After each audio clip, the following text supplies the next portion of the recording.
Писателката Гордана Силјановска-Давкова денеска престојува во работна посета на Тирана, каде што ќе учествува на самитот на шефовите на држави и влади на учесниците во процесот за соработка во Југоисточна Европа.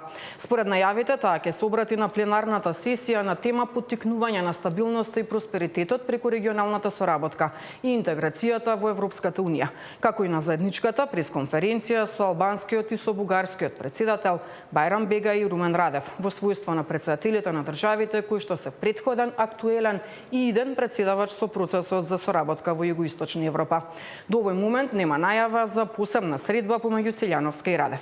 На самитот учествуваат и председателите на Словенија, Црна Гора, Косово, Бугарија, Србија и председавачката со председателството на Босна и Херцеговина. Детали пренесуваме и во следните информативни изданија. Од СДСМ и денеска обвинуваат дека вината за кочање е во врвот на Министерството за внатрешни работи. Опозицијата бара оставки од Тошковски, Јанев и нивна кривична одговорност. Наместо да побараат одговорност од полициските службеници и началници поставени од нив, Тошковски и Мицковски правеа се за да ги заштитат. Целта на ВМРО ДПМН беше очигледна да се спречи одговорноста да стигне до врвот на полицијата, до директорот на Бирото за јавна безбедност Александар Јанев и до министерот за внатрешни работи Панче Тошковски. Под притисок од СДСМ и од јавноста конечно беа отворени постапки против неколку началници во Министерството за внатрешни работи. Вистината излезе на виделина, полицијата имала обврска да го затвори објектот кој работел нелегално, а не да спроведува контроли спротивно на оперативните процедури. Александар Јанев по закон и хиерархија е кривично одговорен, а Тошковски ја сноси целата политичка и морална одговорност и затоа треба да понесе оставка. И двајцата мора да се повлечат за да не ја попречуваат истрагата и да не влијаат врз неа, велат од СДСМ преку писмено соопштение. Левица пак инсистира на надзорна расправа во собранието за трагедијата во Кочани. Партијата најавува дека утре ќе се обиде да одржи ваква седница во рамки на анкетната комисија за човекови права. На нас не плаши ни модуларна, не плаши ни ласкарци, ни беса, како што може некои други елементи од опозицијата, така да ние сме спремни, затоа и утре на постојаната анкетна комисија повторно ќе разговараме за можноста за одржување на надзорна расправа за Кочани, затоа што ако се затвори една фаза, не се затвори целата приказна и до прва ќе се отвара. Тоа сакам и на јавноста да ја кажам, затоа што ако заврши предистражниот период, мислам дека сега е веќе време да се отворат поконкретните прашања.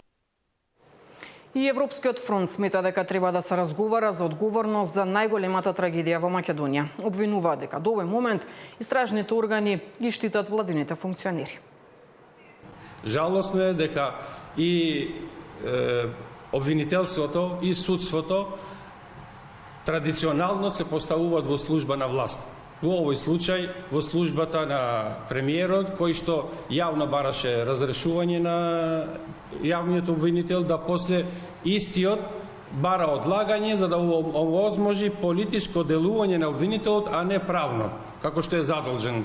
Затоа во случајот во Кочани имаме истрага за секого надвор од представниците на власта, што е жалосно за еден правен систем и верувам дека меѓународната јавност треба да биде познајата со оваков начин на делување во кој што политички се влијае врз институциите кои што треба да бидат тотално независни. Јавните обвинители се селективни во однос на постапките за аудит од 130.000 евра поклон на Венко Филипче, велат утрово од владачката ВМРО ДПМН преку писмено соопштение. Сомнежи постојат бидејќи фирмата Зобек Мининг добивала државни тендери од ДСМ за набавка за јаглен во милионски износи. Идентичен е случајот со Пеце Мирчевски, директор на СОЗР во времето на СДСМ, за кого јавното обвинителство отвори постапка и го гони, бидејќи фирма добитник на државни тендери му дала 2 возила.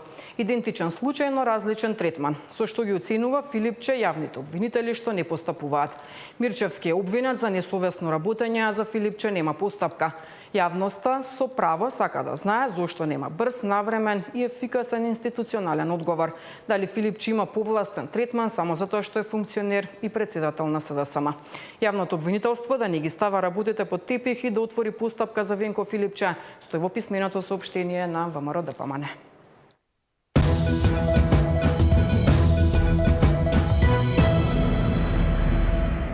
Серија земјотреси во раните утрински часови ги вознемирија жителите на Охрид и Струга. Иако засега не се пријавени посериозни штети, надлежните се на терен ја следат состојбата. Серија земјотреси чии епицентри потекнуваат од епицентралното подрачје Пештани и Охрид Струга 102 километри југозападно од Скопје. Според досегашните податоци со кои располага обсерваторијата, од серијата на земјотреси почувствуван е земјотресот во 4 часот и 34 минути во Охрид и блиската околина со интензитет од 5 степени според Европската макросеизмичка скала. А во останатите југозападни делови, земјотресот е почувствуван со интензитет од 3 до 4 степени според Европската макросеизмичка скала. Иако не се пријавени материјални штети или повредени лица, се забележува зголема вознемиреност меѓу населението. Пред 5 сатот беше. И тоа јас се одголина. Па не ме исплаше, ама нешто така здрма, рекав, ова сигурно е земјотрес. Одма го пуштив телевизорот да слушна нешто, ама не слушнав за среќа ништо. Сабајле го почувствував во 4:30, така нешто. Многу беше кратко, ама многу беше некако силно и доста јак беше. Сколку степени не можам тоа ќе накамо ќе слушам. Се работи за земјотрес умерена силина кој според сеизмолозите вообичаено не предизвикува значителни оштетувања на објектите, но може да предизвика паника кај граѓаните. Надлежните служби остануваат на терен да ја следат состојбата. Нина Ритоновска, Сител телевизија. Во уметничката галерија Безестен во Штип беше организирана изложба на оружје од различни историски периоди. Покрај оружје изложени беа и делови од војнички униформи. Долгогодишната соработка помеѓу археолошкото и историското одделение при Штипскиот завод музеј ја изроди изложбата на оружје низ историјата во уметничката галерија Безистен. Основната цел е да се прикаже континуираната употреба на орудијата и оружјето во различни историски епохи. Најстарите експонати датираат од времето на неолитот, кои во прво време се користеле како орудие за работа, а подоцна и како оружје во вооружените конфликти. Оружјето е старо околу 6200 години пред наша ера и е представено тука на нашата поставка со камени секери, потоа камени ножеви, потоа имаме бронзеното, бакарното време, па се оружје до времето на Римската империја.